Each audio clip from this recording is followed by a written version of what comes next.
Hey, I wanted to show you the difference between the old pet groomer that I had to do nails and the new one that I ordered from Amazon, and my cat's gonna help.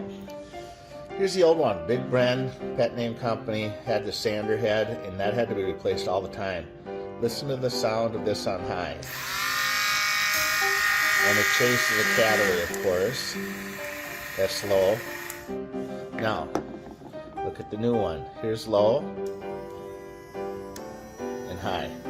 Whisper quiet, amazing. The grinding brush is apparently made of diamond coated. I haven't used it yet.